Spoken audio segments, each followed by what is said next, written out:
I'm so excited to introduce y'all to my camping friend of about 5 minutes. Her name is Soleil, and she's right next to us at the KOA in Mountain, and she has quite a story to tell about this awesome Soleil. So let her tell you. Alright, I'm Soleil, so I love myself, so I put my name on my bus, and it's Soleil. It's because I've been traveling for about 2 years, and it's Chase the Sun. And that was kind of like what I wanted to do with this whole experience. Was I first started off camping in the woods by myself. I set up what I called Camp Paradise and just lived in the woods for several months and loved it. And during that time I was searching for a rig. I found Bertha the bus. She was a church bus, and she had, I think, 2,000 miles on her. She's a 2006 Chevy Express 3500. And I gutted the whole thing, and then my husband, who's sitting right there on the truck, Hi, Kevin. that's Kevin. He and I started the build from scratch, but I was actually living in her from day one. So are you ready to go see inside? Yes, All right. let's see it. We're Come on excited. So one of the things I like to point out, because it was the thing that caused me to cry for 2 days straight, which my husband can attest to, I was losing my mind, is these 3 panels right here, cutting them to the perfect size to be able to fit. And so much of everything in this bus is custom. So even just this little wood piece right here was just a hard nightmare to make, but now it's done. And even the tiling is left over from my kitchen. And so I love how everything in it is. Come on in. Like just scavenged from something else. So even these bamboo boards are from a friend's home build, and they donated it. And then as we go in, we'll see how much is homemade and then how much is actually from the store, and you'll probably find it a little funny. So come on in. Watch out for the puppy. And the other puppy. Oh. So we do have 2 dogs. So this is Max, if you want to say hey to him. This is his little bed he sleeps on. Hi, Max. He's been on the road with me from day one, so he's actually seen the mountains, seen the oceans. He's gone kayaking with me. He's climbed with me. He's lived his life with me on the road, and I'm hoping he's happy because I do everything for him. So as we come onto the bus, we'll see that everything is kind of a little bit different than what would be a standard RV. Even this table right here is my dining room table. It came from a desk that I used to have. These chairs are from the original bus. I kept them because per regulation, we have to have seat belts for every person riding the bus. So if anyone else wanted to ride in here, say my husband, another friend, we have seat belts, and this is bolted in as per regulations. So we have the flooring put down. That was the easiest part of the entire build. I'm very proud of it. I've never done flooring or busing or anything ever before. So this was the first thing that actually was a success. We come over here, we have our fridge, which when we are parked, we usually have this set up if we have shore power. If not, this doesn't come with us. And then we usually have, this is storage now. It used to be a bathroom and a reading nook right here. But now with my husband here and him working full time, we have to have everything out. Up here we have storage racks, and this is all of my food. This is as clean as it gets. I'm very proud of how clean it is right now. And then the same on this side. Look, the laundry is done, which is, by the way, one of the fun things on the road. If you don't have electricity, you have to hand wash. And one of those old style, you pump it and it circulates and you pour a little bit in it and then it rinses again and then you hang dry everything. So thankfully we haven't had to do that here. So we have all our clothes here. Then one of the big things I wanted was this closet. And it pretty much holds everything that we could possibly need, and if it doesn't hold it, we don't need it. Getting onto the road, we broke it down to 3 of everything. 3 shoes, 3 socks, 3 underwear, 3 shirts, 3 pants, and then we would build from there. And really, after a couple of years, we built up a lot. But that's how I started, and I made that a point because I didn't want to be so overwhelmed with stuff, because you can't have stuff. You can't get gifts from friends or families. You can't get trinkets. It's only what you need and can trade or get and trade, and it's what you need. This is a very exciting thing to have. So this is my kitchen. This was built by RVing Scratch and Dent at Home Depot. So this was a nice, I think $300 little thing right here that I got for 40 bucks from haggling with the manager until they were really angry at me. The same with this countertop. It had a tiny little chip in the side that you can't see back there, so it went from $150 to $40 real quick. I think it was really, they just wanted me to leave the store. Even just having the sink and putting that in. I do have a pump water system, so I have a clean water and gray water underneath, and I pump and it allows water to come through here. And as you can see, I never tiled before, but I tiled my kitchen. Let's ooh. You can also see I have weird stuff laying all around. I love doing arts and crafts. When I go to Skoolie festivals, all the kids usually hang out at this bus because I look kind of like a weird crazy lady. So I save up avocado seeds, we dry them out, and then we carve them and paint them and turn them into little trinkets for the kids. We also have beads and seeds and all sorts of stuff that the kids can play with, paint with, and everything like that. So I'm the weird crazy lady at all the festivals.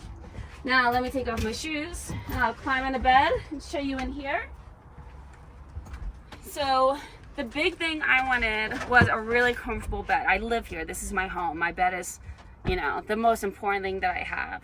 I ordered this mattress off of Amazon, and I can tell you it's the greatest mattress I've had in my entire life.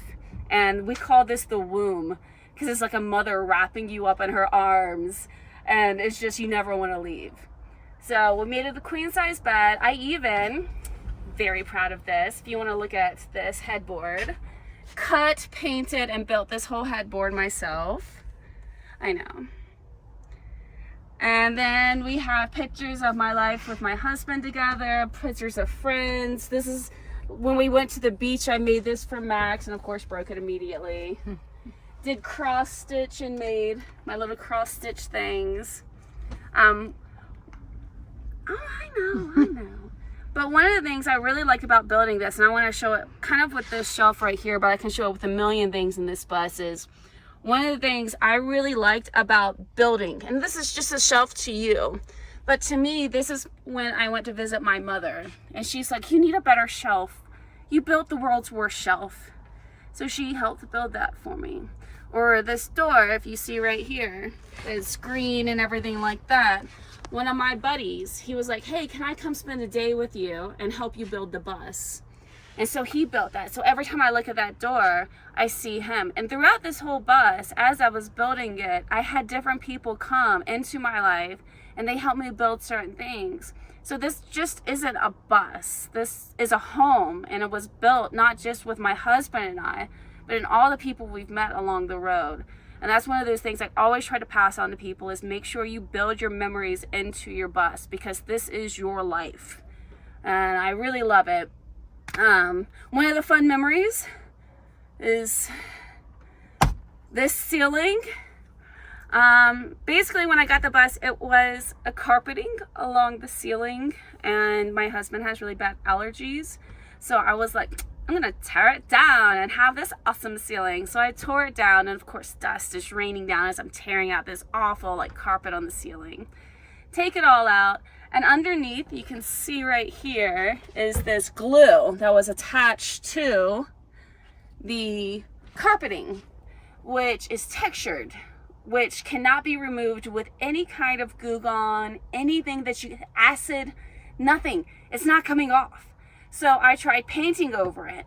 It didn't work. So I tried wallpapering over it. It didn't work. So then I basically tried super gluing these tiles to the ceiling. And man, the day I super glued them, they looked great. That was the only day they looked great. And now it's kind of, once again, it's, you have so much stories built into your rig. This is just another story, the falling down ceiling that I probably will fix, probably not. But it's like, it tells of the tale of being on the road and it being 80 degrees and you're laying in bed and a tile flops right onto your face. So even in the worst parts of my build, it's always the best memories. So this is Bertha, the bus, and everything about her. Hope you like her. Thank you so much for sharing. Yeah. I'm going to sneak back in here because I want to just Come be on next in, get to in you. bed. Oh, Come on, get okay, in let me bed. take my shoes off. Your poor husband's going to be like, okay, now another crazy lady. How do you get up here? You gotta climb. Oh, okay. Now we do have a step. So underneath right here is actually what we call the garage. And so you actually have a ton of storage, like a massive amount of storage in this rig. So that little thing pops up and I put legs that come down so you can actually step up on it, and it provides a cook space, it provides an extra seat, so if we're having friends over, we have place for them to sit. This is so nice. I love your stories because the thing that I tell everybody is if you don't take that risk and get out on the road, it is not perfect. It's not pretty. Everything has a hack, but it's all about making memories. And we feel the exact same way in our RV. Yeah. Every single thing we have has a story. People will say, oh, I like that mug. Oh, let me tell you about South Dakota. Exactly. That's exactly it. You know, or why did you get that magnet? Oh, because I'm going to move to Glacier, Montana one day, and only for the summer. But, you know, everything. And so it's part of what I loved about your storytelling is that, yes, as these, I can envision one falling on your head, and instead of being worried about it, you're like, wow, that was a lot of work. You know, remember when I had to make that? And so thank you so much for sharing, for inviting us in to see this. I haven't actually been inside of a Skoolie bus like this before, the one that's been redone. And I'm really proud of you and your husband. Thank you. I can't imagine having been able to do all this, but you just challenge and inspire us of if you can do it, there's other people, women can do this too. And her husband is military, and so she had to live on the road by herself for a while. A long time on my own, and I honestly loved it. Like, I had my dog with me, and one of the cool things is that I was going to like festivals, but I was also like, I don't want to be around people, and I want to go boondocking and read my books. But like at one Skoolie festival, I met all these wonderful women, and I actually have like a full tool thing underneath here.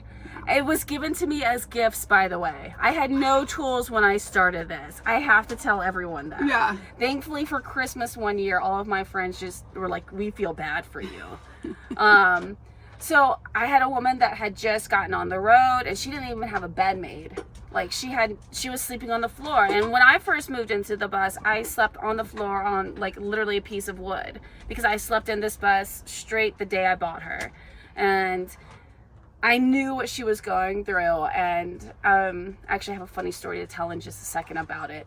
But I basically took her whole rig, she had a van, and took it out and built an entire platform just using the spare materials that we gathered from other people at the festival with my tools that we used solar power to charge up. And then now she has a bed, and she has her own YouTube channel now too. She travels all over. She's doing great. One of the funniest things was she needed to go to the grocery store one day, and so I was like, oh, can I hop in with you and just ride to the grocery store? And it's an RV thing, y'all. Yeah. And so like we up in people's cars, we do it. Yeah. Well, hers was a van. It was a really nice van, really nice, I have to mention that.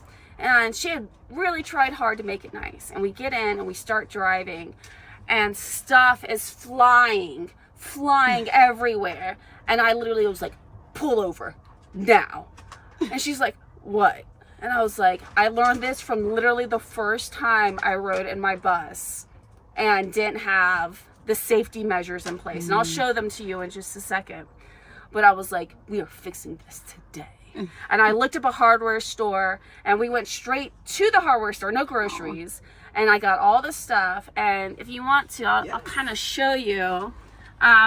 So when you're driving, you have to have everything latched, or this will just fly open, close, fly open, close, fly across, all your groceries out, everything. So everything has to be secured. But one of the fun things to note, so I'll put that in there, this, as you're driving, will vibrate and pop out. So on top of this safety measure, you take all of your old little twist ties and you twist tie it in place, and so now it stays in place as you're driving. So you can see I have twist ties on everything, latches on everything. I use bungee cords for everything. It's like so awesome. But yeah, so immediately I was able to take my, what I called my trauma and tell her how not to have that trauma on the road. And doing that was so wonderful. I caravanned all up and down the East Coast, and just had the best times. And there was danger, and we all survived it. So that's all I can say. We survived. I love it. I love too that like these are just simple hacks. Yeah. The twisty ties, I mean, you literally get them from your bread. Yeah. And so I just saved them. Yeah, and so that's such an awesome thing. And we use bungee cords a lot in ours because our cabinets sometimes will pop open as well. Every single time. So it's just things, and especially I'm sure more so in a bus, that you have to be aware of that. And you can't do anything as you're driving along. There's nobody to like, you know, yell at in the back to go fix it. Poor Max, the dog, just going... just judging me completely, and that's what forces me to get better at this. Yes. Well, I love your story so much. Thank you for sharing, for letting us in. Joining. Yes, and I love the RV caravan. I want to do an RV caravan through Alaska, and it's a 60-day trip. And before my son graduates, he's 10. That's my goal, is to take him. That would be amazing. Yeah, and that just to have that community of people just caravanning through Alaska, I get chills just thinking about it. So I love that you caravanned on the East Coast, and that you find people, like you said, at festivals and along the road that you can just really connect with. So thanks for letting us into your world. Thank you for coming. I'm glad I was able to clean up. This is the cleanest it will be. You're living in here, so this is the real deal. On your way out, you can see the coat rack, because in Colorado, where do you hang your coats in your RV is like the #1 problem. Well, you'll see how I have it hanged up there. And actually, you have a little trinkets from all of my travels are up there too. Oh, that's so cool. So if you want to go and look at that, there's the front of the bus, the giant coat rack. You need that in Colorado. Oh yeah. Well, thank you so much for sharing and letting us in, and we'll give Kevin and you back your home. Thank you. And the pups are happy. They don't mind us coming in. No. They're just it's good. Well, we'll wave goodbye from the inside. Bye.